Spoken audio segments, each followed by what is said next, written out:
Bhakti Grantha Narayan Gosai Maharaj Shri Gurudev Ki Jai Nitil Pravishtam Vishnupad Ashratara Shatashmat Shri Bhakti Grantha Vaman Gosai Maharaj Ki Jai Nitil Pravishtam Vishnupad Ashratara Shatashmat Shri Bhakti Vedanta Swami Maharaj Shri Prabhupada Ki Jai Nitil Pravishtam Vishnupad Ashratara Shatashmat Shri Bhakti Pragyan Keshav Gosai Maharaj Ki Jai Nitil Pravishtam Vishnupad Ashratara Shatashmat Shri Bhakti Siddhanta Saraswati Gosai Prabhupada Ki Jai Nitil Pṛthu Mahārāja Shila Gokshara Babaji Maharaj Ki Jai Nitil Pṛthu Vaishnava Sarvabhauma Shila Jagannath Das Babaji Maharaj Shri Rupanu Varya Guru Varga Ki Jai Shri Rup Sanatan Bhatta Raghunath Shri Jeev Gopal Patadash Raghunath Shar Gosai Prabhu Ki Jai Shri Sarup Damodar Rai Ramanandari Shri Gaur Parshad Vrinda Ki Jai Namachay Shri Haridas Thakur Ki Jai Prem Se Kaho Shri Krishna Chaitanya Prabhu Nityananda Shri Advaita Gadadhar Shivasari Gaura Bhakta Vrinda Ki Jai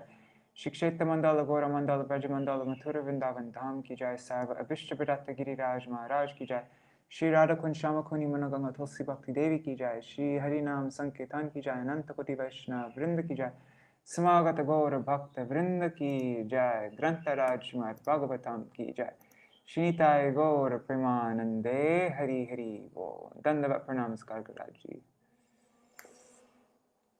Om Jnanatimirandasya Jnananjana Shalakaya Chakshurunmilitam Yena Tasmai Shri Guruve Namaha Namo Om Vishnu Padaya Radhikaya Priyatmane Shri Śrīmad-Bhakti Vedanta Narayaniti Namine Namo Om Vishnu Padaya Krishna Prishtaya Bhutale Śrīmate Bhakti Vedanta Swaminiti Namine Vancha Kalpatarubhyascha Kripa Sindhubhya Eva Cha Patitanam Pavanebhyo Vaishnavebhyo Namo Namaha Namo Mahavadanyaya Krishna Prema Pradayate Krishnaya Krishna Chaitanya Namne Gauratishe Namaha Guruve Gaurachandraya Radhikaya Tadalai Krishnaya Krishna Bhaktaya Tarbhaktaya Namo Namaha Yam Prabrajantam Anupetam Apeta Krityam Dvaipayano Virahakatara Ajuhava Putreti Tanmayataya Taravobhine Dustang Sarvabhuta Hridaya Munimanatosmi Narayanam Namaskritya Narang Chaiva Narottamam Devim Saraswatim Vyasam Tato Jayamudiraye Shrinvatang Svakata Krishna Punya Shavana Kirtana Hridantasto Hyabadrani Vidhunoti Suritsatam Nashta Praishvabhadreshu Nityam Bhagavata Sevaya Bhagavatyuta Shloke Bhaktir Bhavati Naishtaki Tavai Vasmi Na Jivami Tvaya Vina Iti Vigyaya Radhe Tvam Nayama Charanantikam Bhaktya Vihina Aparadalakshay Kshiptashtakama Ditarangamati Kripa Maitam Sharanam Prapana Vrinde Namaste Charanaravindam Bhaja Shri Krishna Chaitanya Prabhu Nityananda Shri Advaita Gadadhar Shivasari Gaur Bhakta Vrinda Hare Krishna Krishna Krishna Hare Hare Hare Rama Rama Rama Hare Hare.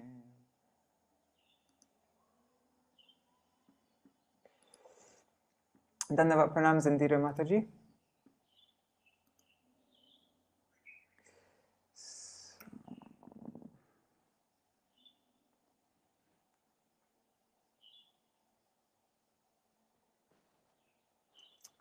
All right, so last time we ended up. Lord Brahma, he said to the priest, just before the rishis were about to place Indra into the fire, Brahma came and said, no, you should not kill Indra because he is part and parcel of the Lord's body. This yajna is meant to satisfy the demigods, and they are all part of Indra's body. Observe that Indra's attempts to sacrifice resulted in disruption of dharma. If you oppose him any further, he'll further misuse his power and introduce many irreligious systems. And then Lord Brahma said to Pṛthu, what is to be gained by performing more sacrifices if you know the path of liberation? Both you and Indra are parts and parcels of the Lord. Therefore, you should not be angry with Indra, who is non-different from you. Don't worry about the incomplete sacrifice. The angry mind of a person who meditates on that which is thwarted by providence enters into the dense darkness of materialistic thought. Stop the sacrifice, for it induced stubborn Indra to introduce so many irreligious aspects. Even amongst demigods, there are unwanted desires. People in general will be carried away by following the attractive sinful activities introduced by Indra. You have appeared from Vain's body as an incarnation of the Lord to protect religious principles when they were almost lost. You cannot act in a way that will spread adharma. Therefore, considering the purpose of your incarnation, immediately stop these pseudo-religious systems created by Indra. Thus being advised, Pṛthu abandoned his eagerness to perform yajnas and with affection made peace with Indra. Pṛthu Mahārāja then took his avabhrit bath and received benedictions from the demigods, who were very pleased by his glorious activities. Pṛthu offered all kinds of rewards to the Brahmins with great respect. Being satisfied, they gave their heartfelt blessings to him. O mighty king, all the assembled people, the devatas, pritris, great sages, etc., have become satisfied with your dealings and charity towards them.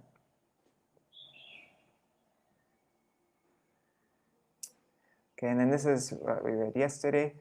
Being satisfied with Pṛthu Mahārāja, Lord Viṣṇu, the master of sacrifice and the enjoyer of sacrifice, appeared along with Indra and spoke. Indra, who has disturbed your 100th sacrifice, is here seeking forgiveness from you. Therefore, excuse him. Note, an intelligent devotee does not take action against the soul or the body. If there is any discrepancy, he forgives. Forgiveness is a quality of those who are advancing in spiritual knowledge. The Lord advising Pṛthu to forgive Indra based on the understanding that the soul and the body are different. He's advising Pṛthu to forgive him based on the understanding of the body.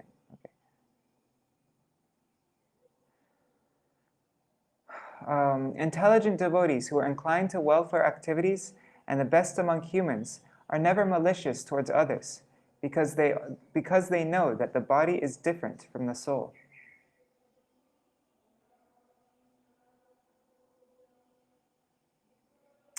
If a personality like you, who is so advanced because of Vriddha Seva, is carried away by Maya, then all your advancement is a waste of time. Those who are in full knowledge that this body arises from actions due to desires arising from ignorance do not become attached to the body. How can a learned person who has no attachment to his body be attached to bodily productions, like house, children, and wealth? Link. Such people with knowledge of body and soul can equip themselves further with knowledge of the Supersoul.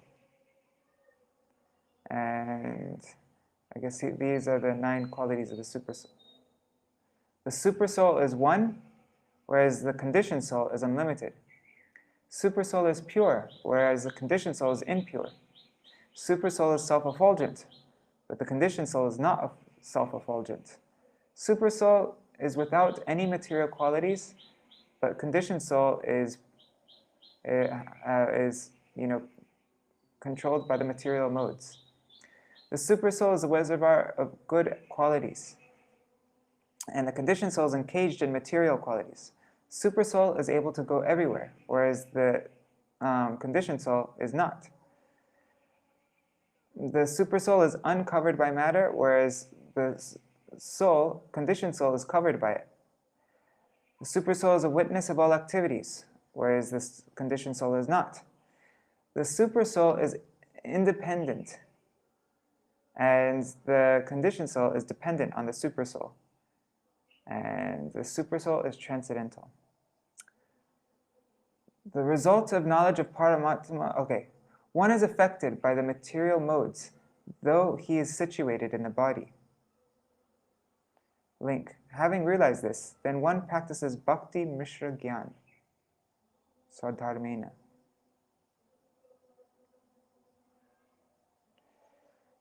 He faithfully serves me through his occupational duties without material desires. Thus he gradually becomes satisfied within. One thus disassociated from the modes and endowed with perfect vision and pure mind, finally attains peace and is situated equally with me. One who understands the indifferent and fixed soul to be the superintendent of the body, senses, etc., is eligible for liberation from samsara.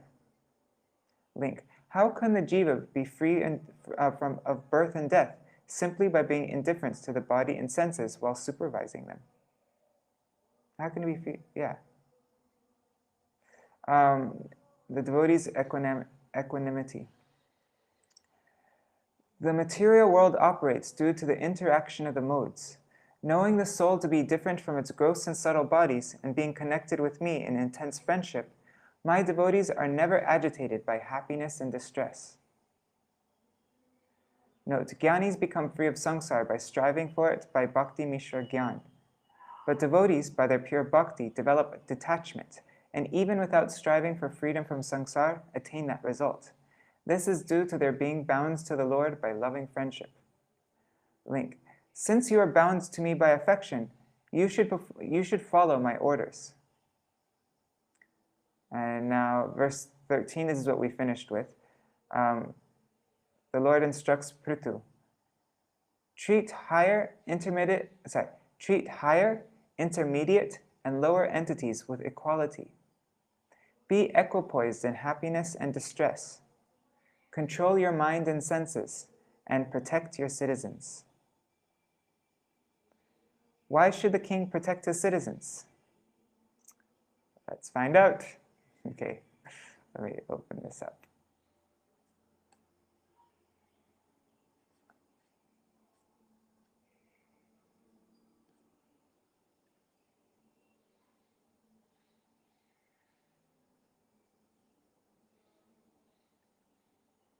Shreya prajapalaname varagyo yat samparaye sukritat shashtamangsang hartanyata hrita punya prajanam arakshita kara haro ghamati.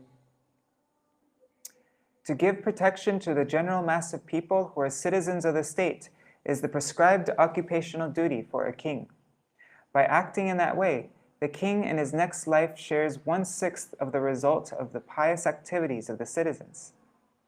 But a king or executive head of state who simply collects taxes from the citizens but does not give them proper protection as human beings has the results of his own pious activities taken away by the citizens, and in exchange for not giving protection, he becomes liable to punishment for the impious activities of his subjects.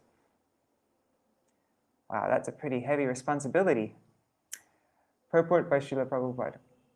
The question may be raised here that if everyone engaged in spiritual activities to attain salvation, and became indifferent to the activities of the material world, then how could things as they are go on? And if things are to go on as they ought to, how can a head of state be indifferent to such activities? In answer to this question, the word Shreya, auspicious, is used here. The division of activities in society as arranged by the Supreme Personality of Godhead was not blindly or accidentally created, as foolish people say. The Brahman must do his duty properly, and the Kshatriya, the Vaishya, and even the Shudra must do the same. And every one of them can achieve the highest perfection of life, liberation from this material bondage. This is confirmed in Bhagavad Gita 18:45. Sve sve karmanya bhirata samsiddhim labate nara. By executing one's prescribed duties, one can attain the highest perfection. Lord Viṣṇu advised Maharaj Pṛthu that a king is not enjoined to give up his kingdom and the responsibility of protecting the prajas, or citizens, to instead go away to the Himalayas for liberation. He can attain liberation while executing his royal duties. he can attain a liberation even while executing his royal duties. The royal duty, or the duty of the head of state, is to see that the prajas, or the general mass of people, are doing their respective duties for spiritual salvation. A secular state does not necessitate a king or head of state who is indifferent to the activities of the prajas. In the modern state, the government has many rules and regulations for conducting the duties of the prajas, but the government neglects to see that the citizens advance in spiritual knowledge. If the government is careless in this matter, the citizens will act whimsically, without any sense of God realization or spiritual life, and thus become entangled in sinful activities. An executive head should not be callous to the welfare of the general mass of people while he simply goes on collecting taxes. The king's real duty is to see that the citizens gradually become fully Krishna conscious. Krishna conscious means completely free from all sinful activities. As soon as there is complete eradication of sinful activities in the state, then there will be no more war. What's this word? Pestilence. What's pestilence mean?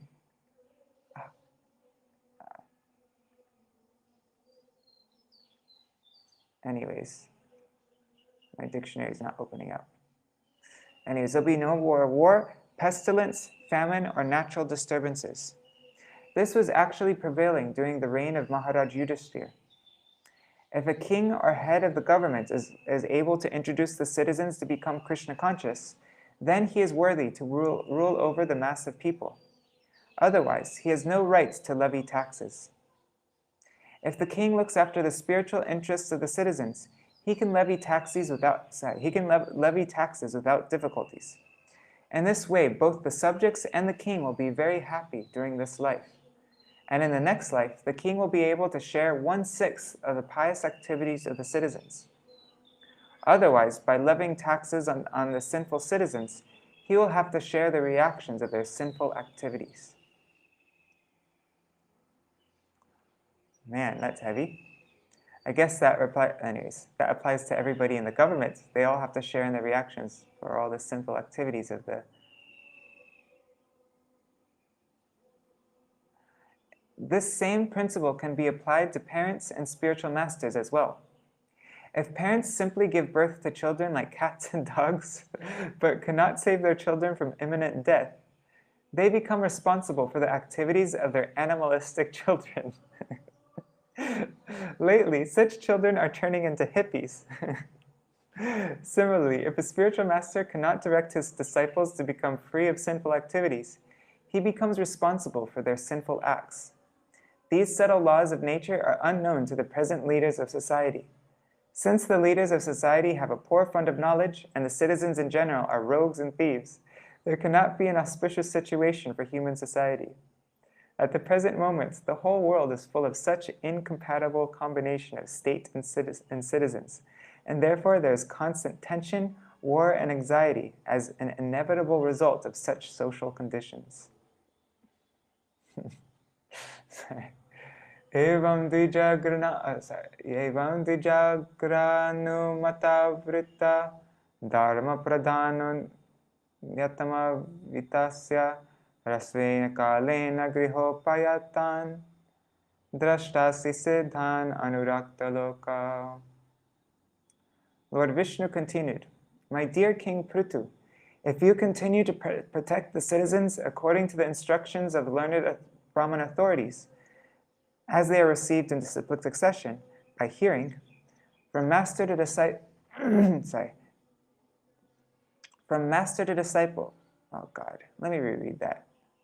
My dear King Pṛthu, if you continue to protect the citizens according to the instructions of the learned Brahman authorities, as they are received by disciplic succession, by hearing, from master to disciple, and if you follow the religious principles laid down by them, without attachment to ideas manufactured by mental concoction, then every one of your citizens will be happy and love you, and very soon you will be able to see such already liberated personalities as the 4 Kumaras, Sanak, Sanatan, Sanandan, and Sanat Kumar. That was all one sentence. Purport. Lord Viṣṇu advised King Pṛthu that everyone should follow the principles of Varnashram Dharma. Then, in whatever capacity one remains within this material world, his salvation is guaranteed after death. In this age, however, since the system of Varnashram Dharma is topsy-turvy, it is very difficult to strictly follow all the principles. The only method for becoming perfect in life is to develop Krishna consciousness. As Varnashram Dharma is executed from different positions by different men, so the Krishna consciousness principles can be followed by everyone in every part of the world. There is a specific purpose in mentioning here that one should follow the Dvijagras, the most prominent Brahmins like Parashar and Manu. These great sages have already given us instructions on how to live according to the principles of Varnashram Dharma. Similarly, Sanatana Goswami and Rupa Goswami have given us rules and regulations for becoming pure devotees of the Lord. It is essential, therefore, to follow the instructions of the Acharyas in the Parampara system, who have received knowledge and is passed down from spiritual master to disciple. In this way, although living in our material condition of life, we can get out of the entanglements of material contamination without leaving our positions. Lord Chaitanya Mahaprabhu advises, therefore, that one does not have to change his position. One simply has to hear from the perfect source, that is called the Parampara, and follow the principles for practical application in life. Thus one can attain the highest perfection of life, liberation, and go back home, back to Godhead. In other words, the change required is a change in consciousness, not in the body. Therefore, unfortunately, in this fallen age, people are concerned with the body, not with the soul. They have invented so many isms pertaining to the body only, not to the soul.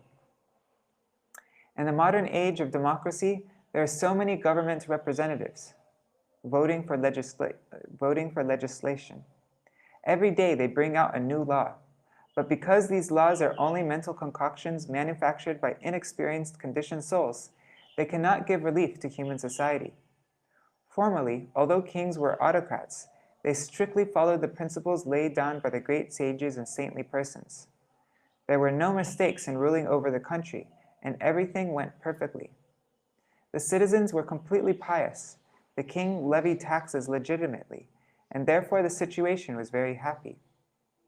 At the present moment, the so-called executive heads are more or less selected from materially ambitious persons who simply look after their own personal interests.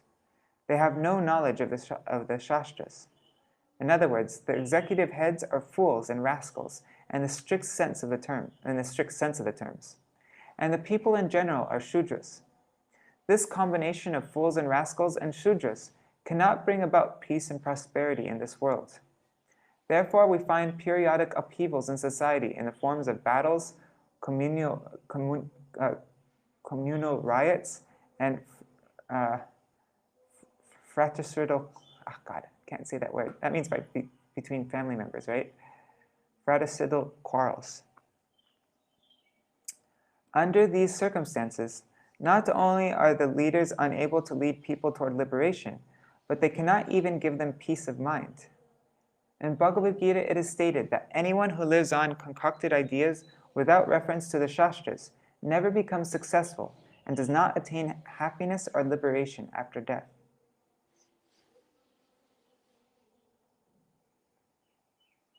Varam chamat kanchanamana vendra vrinishvateham gunashila yantrita naham makar vai Sulabhastapobir yogena vayat samachittavarti.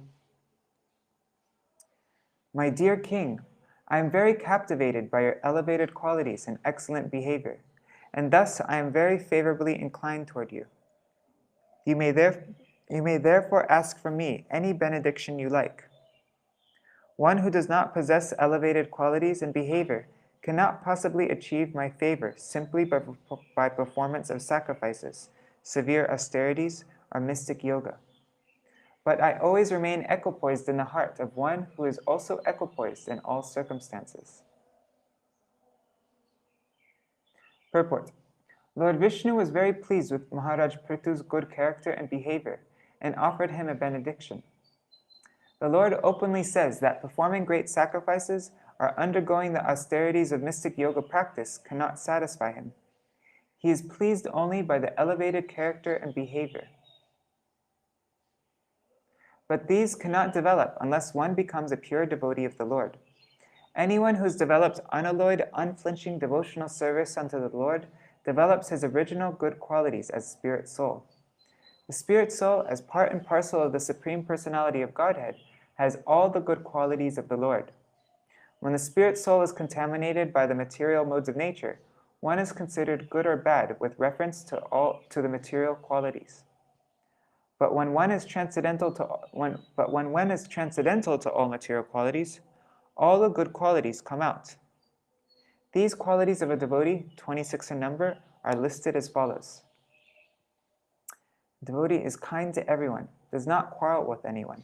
He's fixed in the absolute truth, equal to everyone, faultless, charitable, mild, clean, simple, benevolent, peaceful, completely attached to Krishna. This is the main one, Krishnaika Sharan. Completely attached to Krishna, has no material hankering, meek, steady, self-controlled, does not eat more than required, sane, respectful, humble, grave, compassionate, friendly, poetic, expert, and silent. The Lord is satisfied by development of the transcendental qualities of the living entity, and not by artificial performance of sacrifices and mystic yoga. In other words, unless one is fully qualified to become a pure devotee of the Lord, one cannot expect to be liberated from material entanglement. One second, let me just check everything's okay. All right.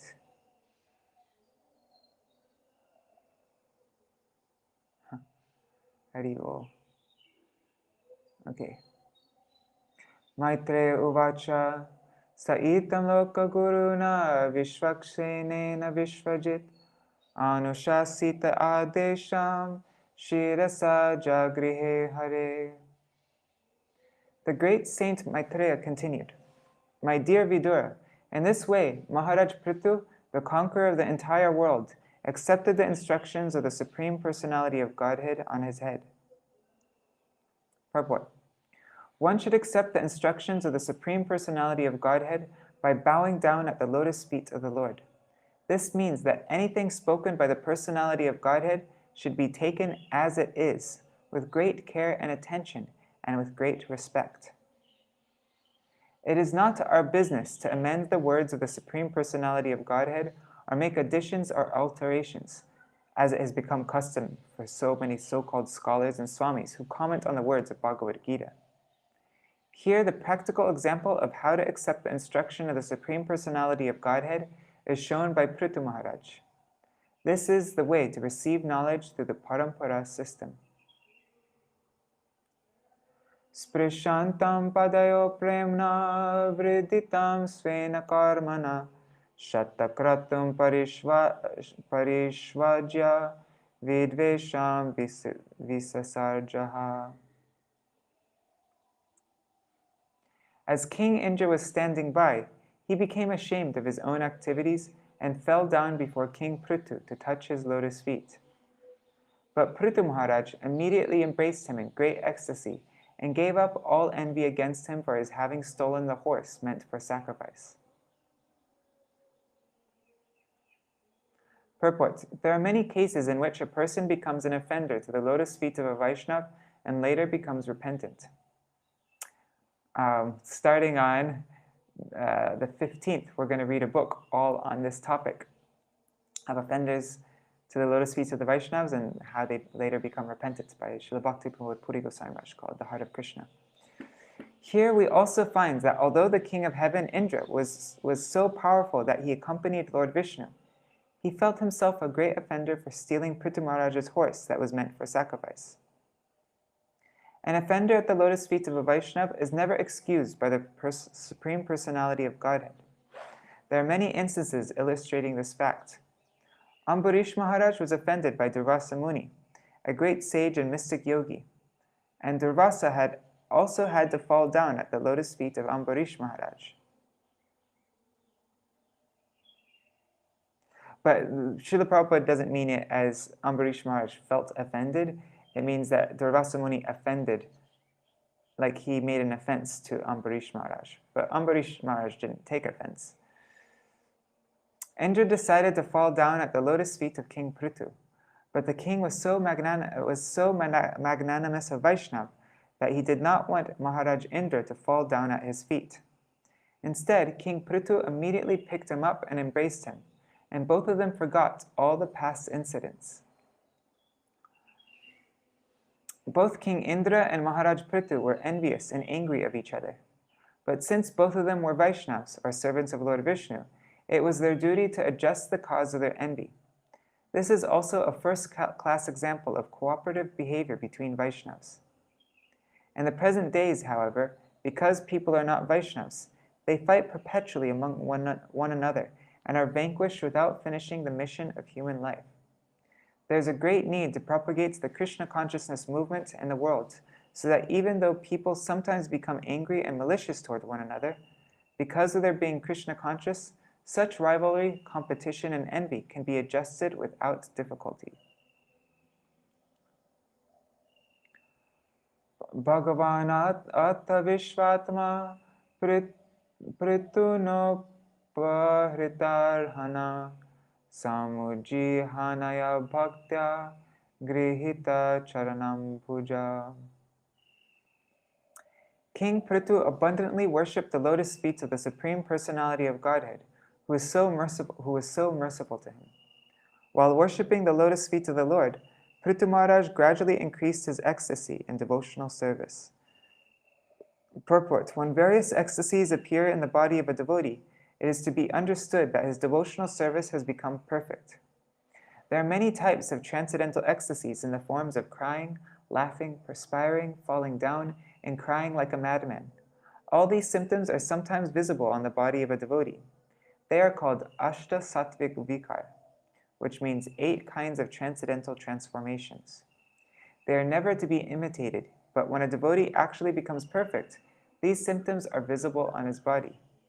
The Lord is Bhakta Vatsal, which means that he is inclined towards his pure devotee. Therefore, the transcendental ecstatic transaction between the Supreme Lord and his devotee is never like the activities of this material world.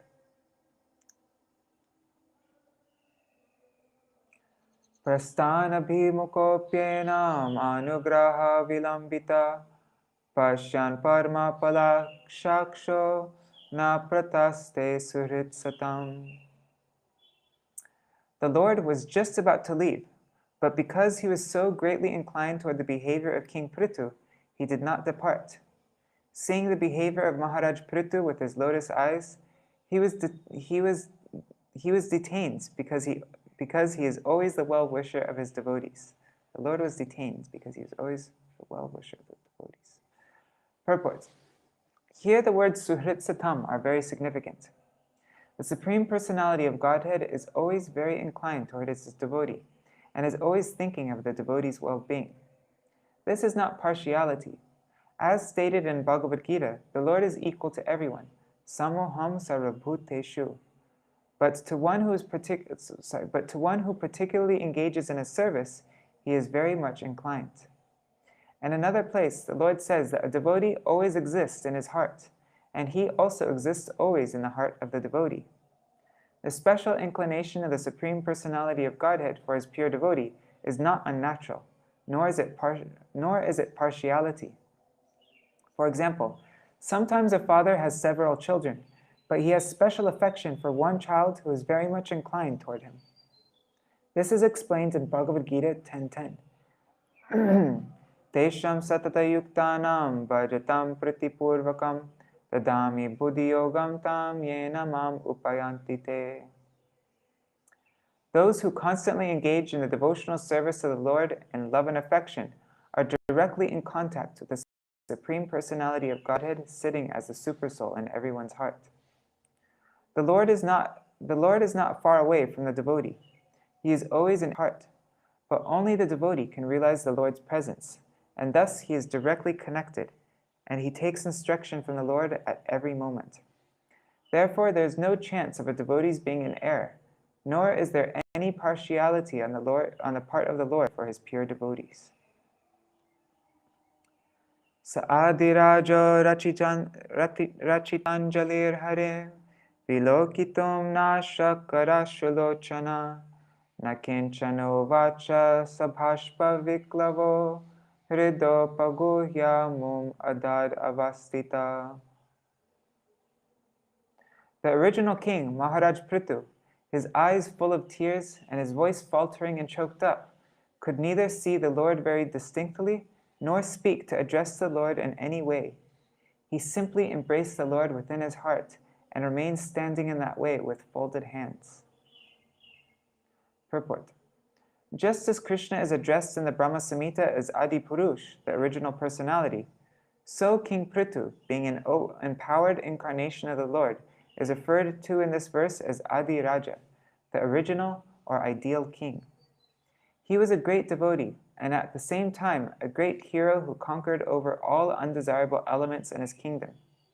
He was so powerful that he was equal in fighting to Indra, the king of heaven. He gave protection to his citizens, keeping them engaged in pious activities and devotion to the Lord. He did not collect a single cent of taxes from the citizens without being able to give them protection from all calamities. The greatest calamity in life is to become godless and sinful, and therefore sinful. If the state's head or king allows the citizens to become sinful by indulging in illicit sex life, intoxication, meat eating, and gambling, then the king is responsible, and he has to suffer the resultant sequence of reactions for the sinful lives of the citizens, because he levies taxes on them unnecessarily. These are the principles for a ruling power, and because Maharaj Pṛthu observed all the principles for a ruling chief, he is referred to here as Adi Raja. Even a responsible king like Maharaj Pṛthu can become a pure devotee of the first order. We can distinctly see from King Pṛthu's behavior how he became ecstatic, both externally and internally, in pure devotional service. Just today, we have seen in the newspapers of Bombay that the government is going to repeal its prohibition laws. What prohibition laws? Ever since Gandhi's non-cooperation movement, Bombay has been kept dry and has not allowed its citizens to drink. But unfortunately, the citizens are so clever that they have increased illicit distillation of liquor. And although, drink means as in alcohol. And although not being sold publicly in shops, liquor is being sold in public laboratories and similar abnormal places. Unable to check such illicit smuggling, the government has decided to manufacture the liquor at cheaper prices so that the people can have their supply of intoxication directly from the government instead of purchasing it in public lavatories. Government liquor? That is so funny. The government failed to charge the hearts of the citizens from indulging in sinful life. So instead of losing the taxes they collect to inflate the treasury, they have decided to manufacture liquor to supply to the citizens who hanker after it. This kind of government cannot check the resultant actions of sinful life, namely war, pestilence, famine, earthquakes, and similar other disturbances. I don't know what pestilence means either. I don't know why my dictionary isn't working. This is really frustrating. Anyhow. Nature's law is that as soon as there are discrepancies in regard to the law of God, which are described in Bhagavad Gita as dharmasya glani, or disobedience to the laws of nature or God, at once there will be heavy punishment in the form of sudden outbreaks of war. We have recently experienced a war between India and Pakistan. Within 14 days, there have been immense losses of men and money, and there have been disturbances to the entire world. These are the reactions of sinful life.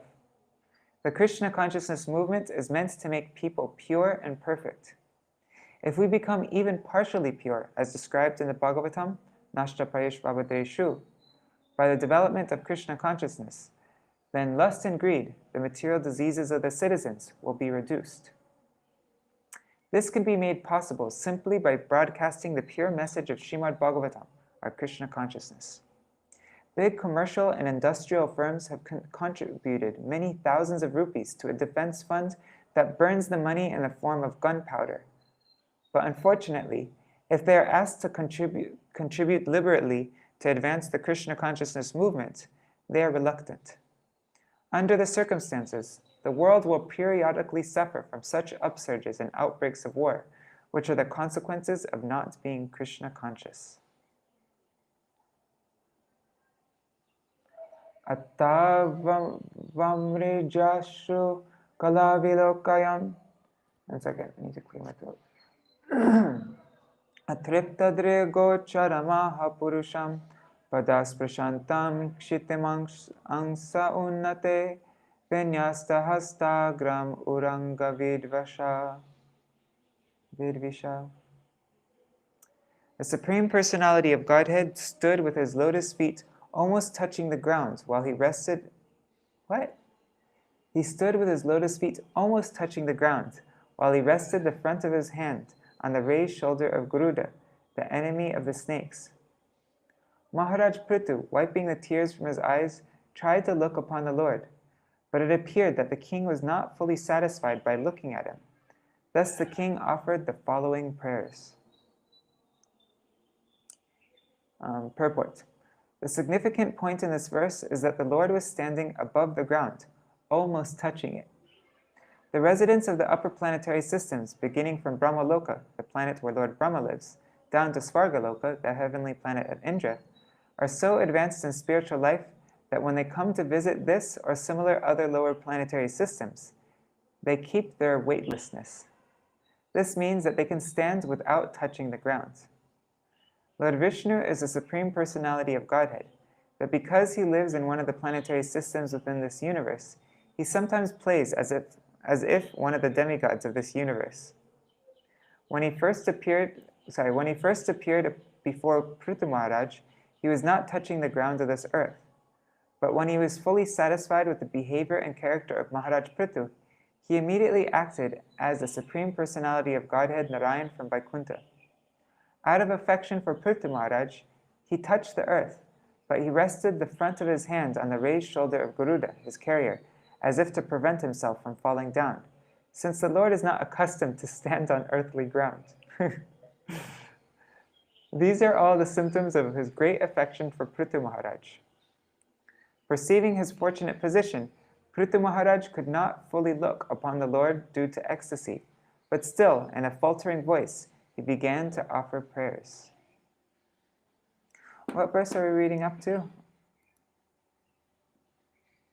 Okay, we're going to read three of the prayers. Pṛthuruvacha varan vibhotvar varadeshwarar buddha katam vrinite gunavikrayatmanam ye narakanam api santi dehinam tanisha kaivalya pate vrine nacha. My dear Lord, you are the best of the demigods who can offer benedictions. Why, therefore, should any learned person ask you for benedictions meant for living entities bewildered by the modes of nature? Such benedictions are available automatically, even in the lives of living entities suffering in hellish conditions. My dear Lord, you can certainly bestow merging into your existence, but I do not wish to have such a benediction. Purport. There are different kinds of benedictions according to a person's demands. For karmis, the best benediction is promotion to the higher planetary systems, where the duration of life is very long and the standard of living in happiness is very high. There are others, namely jnanis and yogis, who want the benediction of merging into the existence of the Lord. This is called kaivalya. The Lord is therefore addressed as Kaivalyapati, the master or lord of the benediction known as kaivalya. But devotees receive a different type of benediction from the Lord. Devotees are anxious neither for the heavenly planets nor for merging into the existence of the Lord. According to devotees, kaivalya, or merging into the existence of the Lord, is considered as good as hell. The word narak means hell. Similarly, everyone who exists in this material world is called narak, because this material existence itself is known as a hellish condition of life. Pṛthu Mahārāja, however, expressed that he was interested neither in the benediction desired by the karmis nor that desired by the jnanis and yogis. Srila Prabodhananda Saraswati Prabhu, a great devotee of Lord Chaitanya, described that Kaivalya is no better than a hellish condition of life. And as for the delights of the heavenly planets, they are factually will-o'-the-wisps or phantasmagoria. They are not wanted by devotees. Devotees do not even care for positions held by Lord Brahma or Lord Shiva, nor does a devotee desire to become equal with Lord Viṣṇu. As a pure devotee of the Lord, Pṛthu Mahārāja made his position very clear. Na kamaye nata tadapyaham kvachin, na yatrayushmach charanam bhujasava, mahatma mantar hridayan mukhachuto, vidatsva karna yutameshame vara. My dear Lord, I therefore do not wish to have the benediction of merging into your existence, a benediction in which there is no existence of the nectarian beverage of your lotus feet. I want the benediction of at least 1,000,000 ears, for thus I may be able to hear about the glories of your lotus feet from the mouths of your pure devotees. That's a beautiful prayer.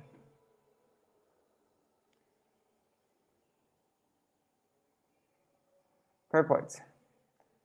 There's a song called the Anuragvali by, I think, Srila Rupa Goswami, where he prays to have millions of ears, millions of eyes. He makes lots of these kinds of prayers. Purport. In the previous verse, Maharaj Pṛthu addressed the Lord as Kaivalyapati, the master of the liberation of merging into his existence. He's the master of the liberation of merging into his existence. This does not mean that he was anxious for Kaivalya liberation. That is made clear in this verse. My dear Lord, I do not want such a benediction. Maharaj Pṛthu wanted to have 1,000,000 ears to hear the glories of the lotus feet of the Lord. He specifically mentioned that the glories of the Lord should emanate from the mouths of pure devotees who speak from the cores of their hearts. It is stated in the beginning of Śrīmad-Bhāgavatam 1.1.3, Sukha mukhar amrita drava samyutam. The nectar of Śrīmad-Bhāgavatam became more relishable because it emanated from the mouth of Srila Shukadeva Goswami. One might think that these glories of the Lord can be heard from anywhere, from the mouths of either devotees or non-devotees. But here it is specifically mentioned that the glories of the Lord must emanate from the mouths of pure devotees. Sri Sanatana Goswami has strictly prohibited hearing from the mouth of a non-devotee. There are many professional reciters of Śrīmad-Bhāgavatam who speak the narrations very ornamentally. But a pure devotee does not like to hear from them, because such glorification of the Lord is simply a vibration of material sound. But when heard from the mouth of a pure devotee, glorification of the Lord is immediately effective. The word satang prasangam mamavirya samvido, Bhagavatam 3:25-25, mean that glorification of the Lord is potent when uttered from the mouth of a pure devotee. The Lord has innumerable devotees all over the universe, and they have been glorifying the Lord since time immemorial and for an unlimited time. But still they cannot completely finish enumerating the glories of the Lord. Pṛthu Mahārāja therefore wanted innumerable ears, as Rupa Goswami also desired to have millions of ears and millions of tongues to chant and hear the glorification of the Lord. In other words, if our ears are always engaged in hearing the glorification of the Lord, there will be no scope for hearing the Mayavad philosophy, which is doomed to spiritual progress. Sri Chaitanya Mahaprabhu said that if anyone hears from a Mayavadi philosopher preaching about the activities of the Lord, even if it is a description from the Vedic literature, he is ultimately doomed. By hearing such Mayavad philosophy, one cannot come to the destination of spiritual perfection of life. Sa uttama shloka mahan mukha chuta pavad padam bhoja sudakana nila smritim punar vismrita tattva vartmanam kuyoginam no vitaratalam varai. My dear Lord, you are glorified by the selected verses uttered by great personalities. Such glorification of your lotus feet is just like saffron particles. When the transcendental vibration from the mouths of great devotees carries the aroma of the saffron dust of your lotus feet, The forgetful living entity gradually remembers his eternal relationship with you. Devotees thus gradually come to the right conclusion about the value of life. My dear Lord, I therefore do not need any other benediction but the opportunity to hear from the mouth of your pure devotee. Wow, that is so beautiful. The aroma of the saffron dust of your lotus feet. That's the Harikatha that comes from the mouths of pure devotees. It's saffron dust from the lotus feet of the Lord comes out of their mouth when they speak Harikatha.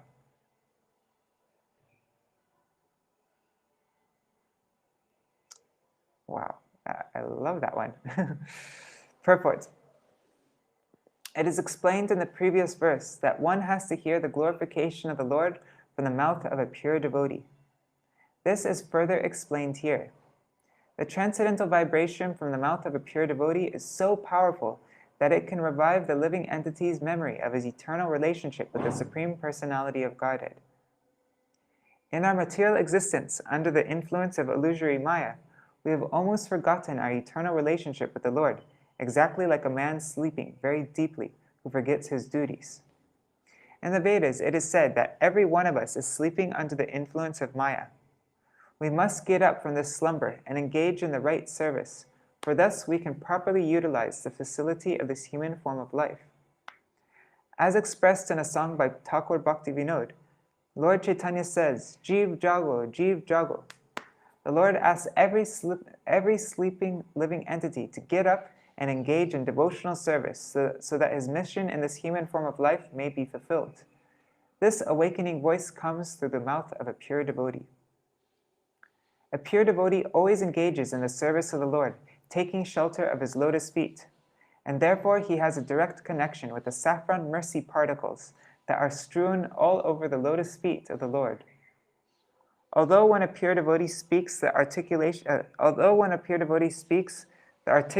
of his voice may resemble the sound of this material sky. The voice, even though it may resemble that articulation of the material sky, the voice is spiritually very powerful because it touches the particles of saffron dust of the lotus feet of the Lord.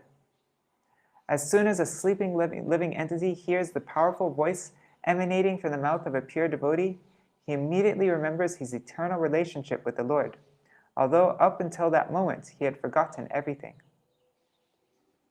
For a conditioned soul, therefore, it is very important to hear from the mouth of a pure devotee who is fully surrendered to the lotus feet of the Lord without any material desire, speculative knowledge, or contamination of the modes of material nature.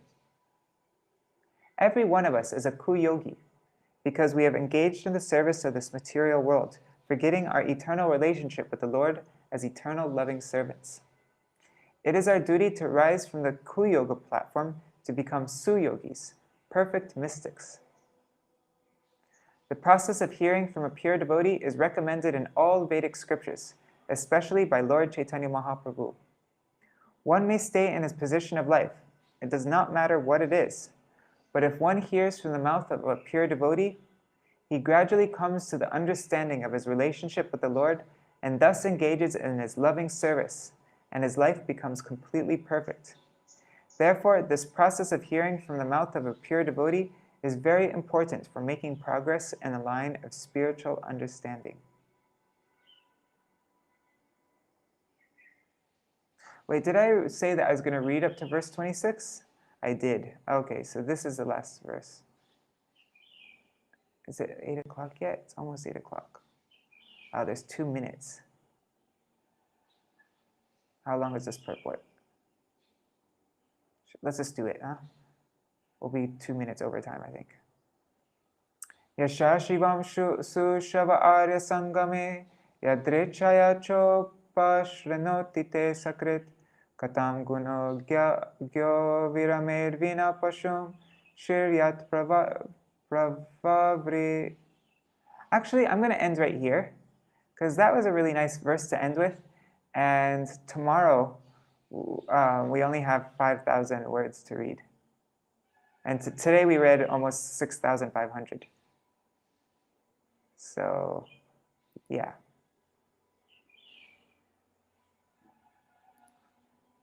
Today we read 6,500 words, and tomorrow we're reading 5,300. So I think we can save this 26 for tomorrow. And this was a really nice verse to end on. I really like this one. I just want to read this one more time. My dear Lord, you are glorified by the selected verses uttered by great personalities. Such glorification of your lotus feet is just like saffron particles. When the transcendental vibration from the mouths of great devotees carries the aroma of the saffron dust of your lotus feet, the forgetful living entity gradually remembers his eternal relationship with you. Devotees thus gradually come to the right conclusion about the value of life. My dear Lord, I therefore do not need any other benediction but the opportunity to hear from the mouth of your pure devotee. Hare Krishna, Krishna Krishna, Hare Hare, Hare Rama, Rama Rama, Hare Hare, Hare Krishna, Krishna Krishna, Hare Hare, Hare Rama, Rama Rama, Hare Hare, Hare Krishna, Krishna Krishna, Hare Hare, Hare Ram, Ram Ram, Hare Hare, Hare Krishna, Krishna Krishna, Hare Hare, Hare Ram, Ram Ram, Hare Hare, Hari Bol, Hari Bol, Hari Bol, Nitai Gaur, Hari Bol, Nitai Gaur, Hari Bol, Hari Bol, Hari Bol, Nitai Gaur, Hari Bol. Jai Shri Guru Gauranga Gandharvika Giridhari Shri Radha Vinod Bihari Ju Ki Jai, Shri Govinda Gopinath Maran Mohan Ju Ki Jai, Nitil Pravishtam Vishnupad Ashtatara Shatashmar Srila Bhakti Vedanta Narayan Gosai Maharaj Srila Gurudev Ki Jai, Nitil Pravishtam Vishnupad Ashtatara Shatashmar Srila Bhakti Vedanta Vaman Gosai Maharaj Ki Jai, Nitil Pravishtam Vishnupad Ashtatara Shatashmad Srila Bhakti Vedanta Swami Maharaj Srila Prabhupada Ki Jai, Nitil Pravishtam Vishnupad Ashtatara Shatashmad Srila Bhakti Pragyan Keshav Gosai Maharaj Ki Jai, Nitil Pravishtam Vishnupad Ashtatara Shatashmad Srila Bhakti Siddhanta Saraswati Gosai Prabhupada Ki Jai, Nitil Pravishtam Mahā-Bhagavat Srila Gaurkisharas Babaji Maharaj Ki Jai, Nitil Pravishta Vaishnav Sarvabhauma Srila Jagannath Das Nitil Pravishta Srila Satchidananda Bhakti Vinod Thakur Ki Jai, Nitil Pravishta Vaishnav Sarvabhauma Srila Jagannath Das Babaji Maharaj Ki Jai, Shri Rupanu Gauriya Guru Varga Ki Jai, Shri Rupa Sanatan Bhatta Raghunath, Shri Jeev Gopal Bhattadash Raghunath Shara Gosai Prabhu Ki Jai, Shri Sarup Damodar Rai Ramanandari Shri Gaur Parshad Vrinda Ki Jai, Namachay Srila Haridas Thakur Ki Jai, Prem se kaho Shri Krishna Chaitanya Prabhu Nityananda Shri Advaita Gadadhar Shivasari Gaur Bhakta Vrinda Ki Jai, Shri Kshetra Mandal Gaura Mandal Vraja Mandal Mathura Vrindavan Dham Ki Jai, Sarva Abhishya Bharata Giriraj Maharaj Ki Jai, Shri Radhakun Shama Kun Ki Jai, Shri Muna Devi Ganga Devi Ki Jai, Shri Tulsi Maharani Vrinda Devi Ki Jai, Shri Bhakti Devi Ki Jai, Shri Purnamasi Yogamaya Ki Jai, Shri Gopeshwar Mahadev Ki Jai, Shri Harinam Sankirtan Ki Jai, Ananta Koti Vaishnav Vrinda Ki Jai, Samagata Gaur Bhakta Vrinda Ki Jai, Shinitai Gaur Premanande Hari Hari Bo. Also, today is the appearance day of Śrīmad-Bhāgavatam Paramahamsa Maharaj. Right? I think so. Yeah, we'll read about him this evening from Srila Bhaktivedanta Bharati Goswami Maharaj's glorification. Right, Dandavat Pranams. Oh, cool. And Rup Manjari, she's going to keep that special Harikatha Shloka, hearing Harikatha Shloka, the saffron particles of dust emanating from the mouths of the pure devotees. That shloka, she's going to include it in our shloka program. Cool. Yeah, that would be a fun one to learn. All right. Did I already do my Vrindaya Tulsi Devaya Priyaya Keshavashacha Krishna Bhakti Pradadevi Satyavatai Namo Namaha Vancha Kalpatarubhyascha Kripa Sindhubhya Vacha Patitanam Pavanebhyo Vaishnavebhyo Namo Namaha. Right, Dandavad Pranams. Hari Bol.